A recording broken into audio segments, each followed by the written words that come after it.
넷째 날입니다. 당신은 그분의 것이다. 기도로 시작하기. 하나님이여, 주의 인자하심이 어찌 그리 보배로운지요. 사람들이 주의 날개 그늘 아래에 피하나이다. 그들이 주의 집에 있는 살찐 것으로 풍족할 것이라. 주께서 주의 복락의 강물을 마시게 하시리이다. 진실로 생명의 원천이 주께 있사오니 주의 빛 안에서 우리가 빛을 보리이다. 시편 36편 7절부터 9절까지. 주님, 제가 믿었던 거짓된 것을 모두 무너뜨려 주세요. 어둠을 완전히 몰아내시고 당신의 빛으로 채워주세요. 저는 천국에 계신 신랑을 위해 인침을 받고 거룩해진 신부입니다. 제 마음을 주님에게서 빼앗아간 것이 있다면 깨닫게 해주세요. 이제 거기에서 돌아서서 주님만 의지하기로 결심합니다. 주님의 빛에 의지하기로 다짐합니다. 주님을 사랑합니다. 외울 말씀. 그리스도께서 교회를 사랑하시고 그 교회를 위하여 자신을 주심같이 하라. 이는 곧 물로 씻어 말씀으로 깨끗하게 하사 거룩하게 하시고. 에베소서 5장 25절 하반절부터 26절. 룻은 신부의 미크바 의식을 행하기 전에 마음이 정결한지 확인해야 한다는 것을 알고 있었다. 룻은 오래전에 어두운 생각들을 마음속 한 구석에 치워놓았다. 그러나 이제는 그런 생각들을 직시할 때가 되었다. 이 일은 어느 날 저녁 무렵 밭에서 추수를 마치고 집으로 돌아오던 길에 일어났다. 룻은 베냐민과 함께 일하는 젊은 남자 중 한 사람과 친하게 지냈는데, 그가 자신의 근육이 단단해졌다고 자랑하자 룻은 그를 놀렸다. 룻은 그가 자랑하는 것만큼 강하지는 않을 거라고 농담했다. 룻이 집 쪽으로 걸어가고 있을 때 그는 자신이 강하다는 것을 증명하려고 그녀 뒤로 다가갔다. 그리고 룻을 단숨에 잡아챈 뒤에 그녀를 안고 작은 숲으로 들어갔다. 숨을 헐떡거리며 웃으면서 그는 살포시 룻을 풀밭에 내려놓았다. 무슨 일이 일어났는지 미처 알아차리기도 전에 그는 몸을 숙여 룻에게 키스했다. 그것은 친구끼리의 가벼운 키스가 아니라 등뼈를 따라 전율이 느껴질 정도로 욕망이 가득 찬 도발적인 키스였다. 그의 손이 룻의 몸을 더듬기 시작했다. 그녀는 즉시 이것이 잘못된 행동이라는 것을 알았다. 완전히 잘못된 일이었다. 잘못된 시간에, 잘못된 장소에서 잘못된 남자와 잘못된 행위를 하면서 잘못된 느낌을 느꼈다. 룻은 그의 품에서 빠져나와 집을 향해 달렸다. 수치와 후회와 분노의 눈물이 흘러 얼굴이 따가웠다. 유대의 젊은 처녀라면 남편이 아닌 남자와 키스하거나 포옹하는 짓 따위는 하지 않는다. 그런 행위는 절대적인 금기사항이었다. 불경한 짓을 저지른 느낌이 들었다. 룻은 아무에게도 말하지 않았지만 마음속에서는 끊임없이 자신을 책망하는 소리가 들려왔다. 룻, 그런 일이 생기게 하다니 너는 이제 결혼할 자격이 없어. 행복한 가정을 이룰 자격이 없어. 그 사건 이후 이런 고통스러운 생각이 떠나지 않고 룻을 계속 괴롭혔다. 결혼을 코앞에 둔 룻은 죄의식에 사로잡혔다. 레위에게 말해야 할까? 이 이야기를 듣고도 레위는 그녀와 결혼할까? 자신의 인생이 돌이킬 수 없는 파멸로 내몰린 것은 아닐까? 사탄은 항상 절반만 진실인 거짓을 속삭인다. 사탄은 당신이 절대 성도가 될 수 없을 것이라는 증거를 대며 당신의 죄와 잘못과 실수를 지적한다. 당신이 죄의식이 강하다면 사탄이 내린 판단에 동의할 것이다. 그래서 지금 당신은 거룩하다는 말이나 언제든 거룩해질 수 있으리라는 말이 불합리하고 심지어 신성을 모독하는 말로 들릴 것이다. 성경은 하나님이 우리를 택하시고 거룩하게 하셨다고 전한다. 그리고 우리가 거룩할 뿐만 아니라 흠이 없다고 말한다. 이 말은 우리가 자신에 대해 내린 판단과 완전히 모순되는 것처럼 들린다. 우리는 여러 악한 일을 한 결과로 자신이 비난받아 마땅한 존재임을 알고 있다. 하나님은 놀라운 시각 교제를 사용하셔서 인간이 거룩해진다는 것의 의미를 가르쳐 주신다. 고대의 유대인 제사장 제도가 세워질 때 모세의 형인 아론이 대제사장으로 선택되었다.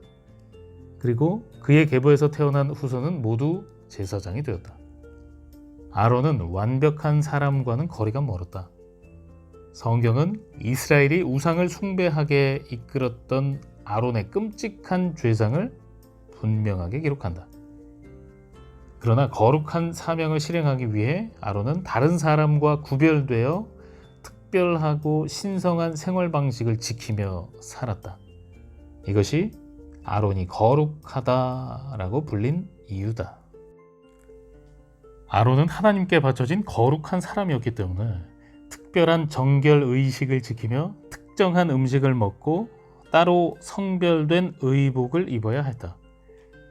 그의 사명은 백성을 위해 하나님 앞에 나아가는 것이었다. 하나님의 거룩한 임재로 들어가기 위해 그는 거룩해져야 했다. 아론은 머리끝부터 발끝까지 거룩한 신분과 거룩한 소명을 상징하는 옷을 입었다. 제사장의 옷에 붙이는 세 가지 물건은 특히 흥미롭다. 그것은 호마노와 흉패와 금패다.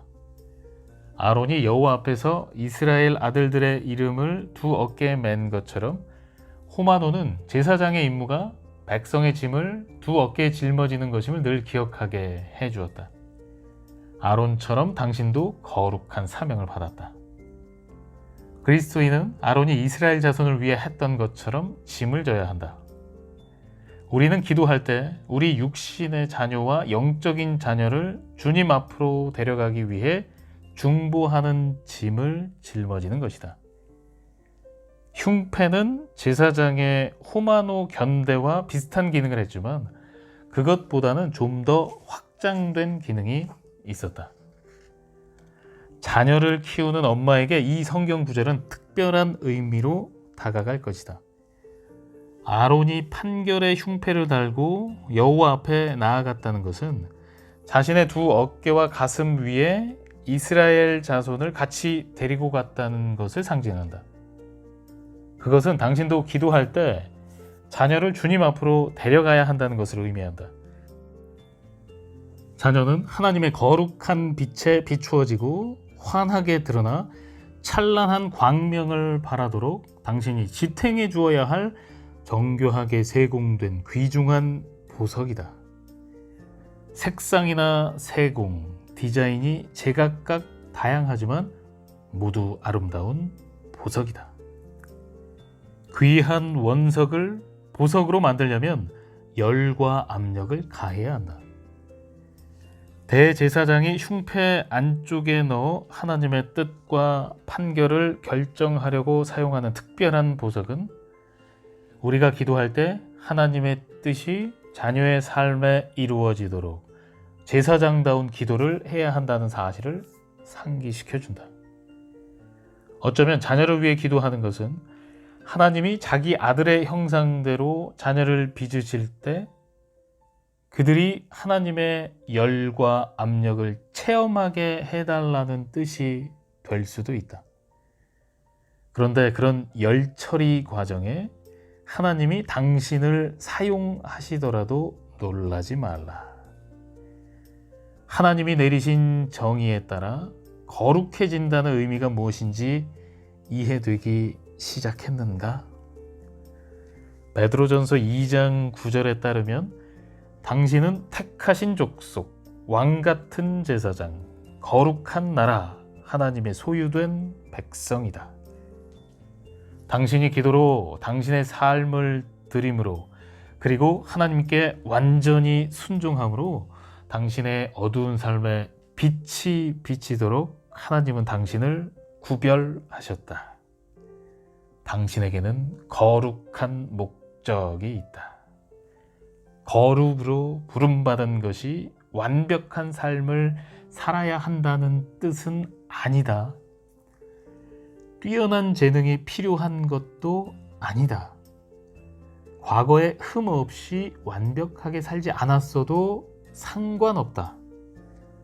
예수님의 십자가 아래 당신의 삶을 내려놓고 자신만을 위해 세웠던 계획을 포기하고 오직 그분을 기쁘시게 하기 위해 살면 된다. 그것은 하나님의 보좌 앞에서 다른 사람들을 중재하는 고귀하고 거룩한 소명을 이루기 위해 당신의 모든 것을 포기하는 것을 의미한다. 당신을 만족시켜주는 이 세상의 체제를 등지고 천국의 신랑이 주시는 것에만 온전히 의지하는 것을 의미한다. 아론의 제사장 의복에 대한 말씀을 하나 더 살펴보자. 출애굽기 28장 36절부터 38절과 레위기 8장 9절을 읽으라. 출애굽기 28장 36, 38절. 너는 또 순금으로 패를 만들어 도장을 새기는 법으로 그 위에 새기되 여호와께 성결이라 하고 그 패를 청색 끈으로 관 위에 매되 곧 관 전면에 있게 하라. 이 패를 아론의 이마에 두어 그가 이스라엘 자손이 거룩하게 드리는 성물과 관련된 죄책을 담당하게 하라. 그 패가 아론의 이마에 늘 있으므로 그 성물을 여호와께서 받으시게 되리라. 레위기 8장 9절. 그의 머리에 관을 씌우고 그 관 위 전면에 금패를 붙이니 곧 거룩한 관이라. 여호와께서 모세에게 명령하신 것과 같았더라. 아론은 여호와께 성결이라는 말이 적힌 금관을 썼다. 그는 결코 자신의 새로운 정체성을 잊을 수 없었을 것이다. 그는 하나님을 섬기기 위해 구별된 거룩한 사람이었다. 그가 쓰는 금관은 그에게 자신의 정체성을 의심할 여지를 남겨두지 않았다. 당신은 주님께 성결하다는 새로운 정체성을 명확히 드러내는 관을 기꺼이 쓰겠는가? 누군가는 이렇게 말할지도 모른다. 하지만 드니스, 전 너무나 부끄러워요. 잘못을 너무 많이 저질렀거든요. 사람들에게 상처를 줬고 잘못된 선택을 내렸어요. 그리고 바보처럼 행동할 때도 많았어요. 제가 거룩하다는 생각이 들지 않아요. 무기력해진 느낌이에요. 제 안에 죄는 사라지지 않고 늘 그대로 있는 것처럼 느껴져요. 수치스러워요. 바울은 우리가 어떻게 느끼는지 잘 알고 있었다. 그리스도의 신부인 우리가 흰옷을 입을 수 있는 이유는 선한 행동을 했기 때문이 아니다. 이제 우리의 정체성은 그리스도 안에서 찾을 수 있다. 그분으로 말미암아 우리가 거룩해졌고 완전히 용서받았기 때문이다. 이미 의의 옷을 입고 있는데도 무거운 죄의식과 절망감 그리고 더럽고 수치스럽다는 느낌을 지고 다닐 때가 얼마나 많은가. 천국의 신랑은 당신의 모든 죄값을 치르셨고 당신이 거룩하고 흠없는 신부라고 선언하셨다. 당신의 흠은 하나님의 어린 양이 흘리신 피로 완전히 깨끗해졌다. 당신은 그분의 것이고 그분은 당신이 거룩하다고 선포하신다. 신랑이 모든 책망을 대신 받으셨다. 그것은 내가 받아 마땅한 책망이었다. 책망받을 이유가 없을 때조차 느끼는 책망까지 그분이 대신 받으셨다. 그분이 나의 모든 죄값을 미리 치르셨다. 그리스도가 내 죄를 담당하셨다. 나를 거룩하게 하시려고 그분이 죄인이 되셨다. 그분이 내 죄를 담당하셨기 때문에 나는 죄 없는 사람이 될 수 있었다. 내가 선한 일을 했기 때문에 죄가 없다고 말하는 것인가? 아니다. 내 죄와 수치와 흠을 그분이 대신 지셨기 때문이다. 그분이 그 모든 것을 갚아주셨기 때문에 나는 죄가 없는 존재가 되었다.